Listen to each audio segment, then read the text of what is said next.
नोंथांमोनखौ आंनि बे चेनेलाव फिन खनसे बरायबावनाय थाबाय। नोंथांमोनहा आंनि बे चेनेलाव सोरबाफोर गोदान फैदोंबा नोंथांमोनहा आंनि चेनेलखौ साबस्क्राइब खालामनानै लानो दाबाव, जाहाथे आं गोदान गोदान साख्रिनि आपडेट एबा आसाम पुलिसनि क्लास होयोबा नोंथांमोननिसिम सिगां सहैयो। अब्ला फैदो दिनैनि भिडिअखौ जागायजेनसै।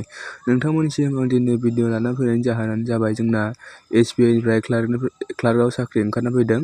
जोंना गोबां बुरजा पस्ट दङ।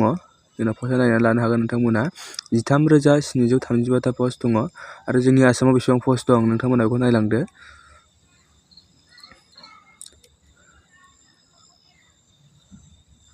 जोंना लास्ट डेटआ नायदो, जोंना लास्ट डेटआ 7 तारिखआव, जानुवारि 7 तारिखआव लास्ट डेट। आरो जोंना आसामाव बेसेबां पस्ट दं नोंथांमोना नायदो। आसामाव जोंना गासै 311टा पस्ट दं।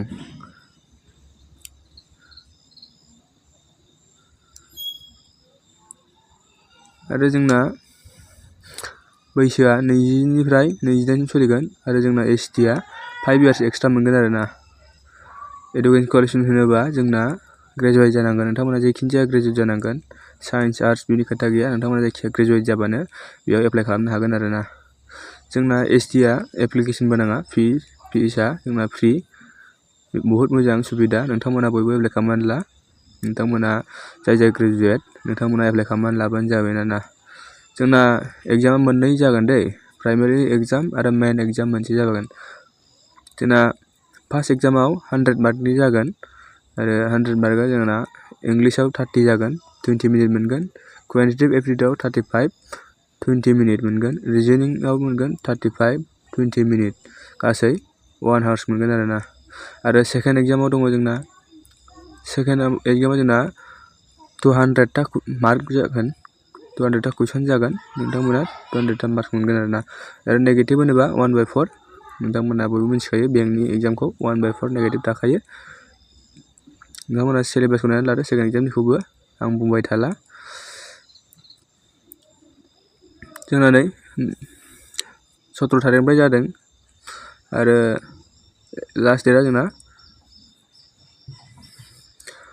7 तारिखआव, जानुवारिनि 7 तारिखआव नोंथांमोना लास्ट डेट जागोन।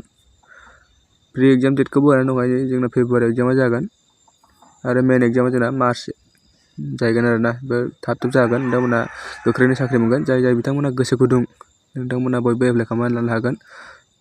जोबोद मोजां साख्रि, बारा बावहाय खामानिनिबो एटेक थाया। जाय गोसो गुदुं नोंथांमोना बयबो खालामनानै ला। बेनि लिंकखौ आं भिडिअनि डिसक्रिपसनाव होगोन। आरो जाय आंनि चेनेलाव गोदान फैदों, भिडिअखौ मोजां मोनदों लाइक एन्ड शेयार साबस्क्राइब खालामनानै होलांबानो जाबाय। अब्ला गोदान भिडिअ लोगो मोनसिगोन।